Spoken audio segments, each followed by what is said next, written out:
Thank you for inviting me to share Scleroderma. Broken down is simply sclero meaning hard and derma meaning skin. My scleroderma, unfortunately, does not tighten the skin on my face and make me look good, but affects my lungs and prevents me from absorbing oxygen. This also comes along with a type of arthritis in the hands and feet called Raynaud's. After numerous breathless activities, I sought a diagnosis, and here is where my journey began. On reflection, first and foremost, at the beginning of my journey, I wish I had known more about my own health and well-being. But I was also greatly surprised how little was known about my autoimmune condition and its variations from the many specialists who started our consultations by starting to look at a Google search and reading the very pages I had read myself. As for the treatments offered from both pharmacological and alternatives available, only pharmacological were ever offered by anyone I had seen about my condition. The professionals from every field of health that I've seen have basically treated me the same. If you don't want the pills, we have nothing to offer you.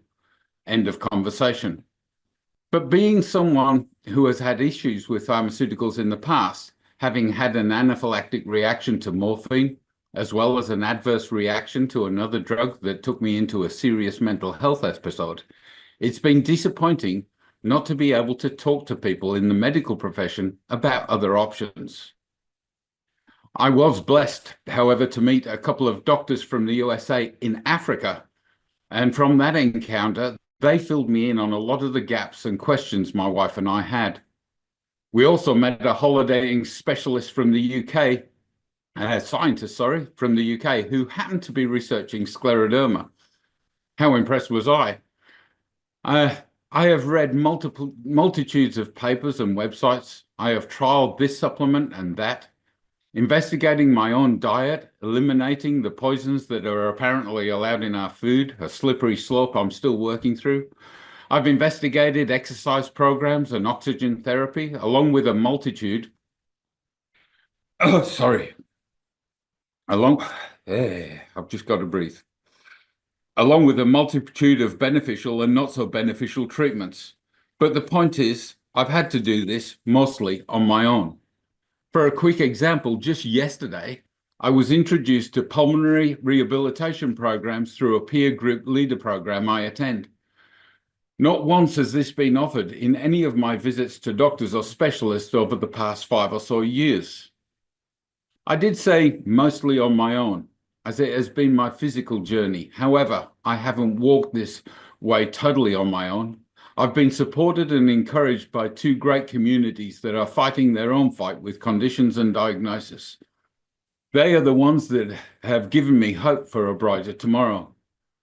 I've found the support of the Dragon Claw Network and the online male support group Men Impacted by Scleroderma that I belong to have found their support invaluable. They have listened, shared their knowledge and thoughts without judgment, and always with compassion and empathy. When it comes to having a reliable source of information to enable me to be a part of the shared decision-making and learning what lifestyle changes might influence the inflammation I have found it very hard, as the people we go to for advice and treatment have a limited view of the treatments available. I'm finding there's no peer review investigation of any of the alternative treatments that focus on diet and exercise.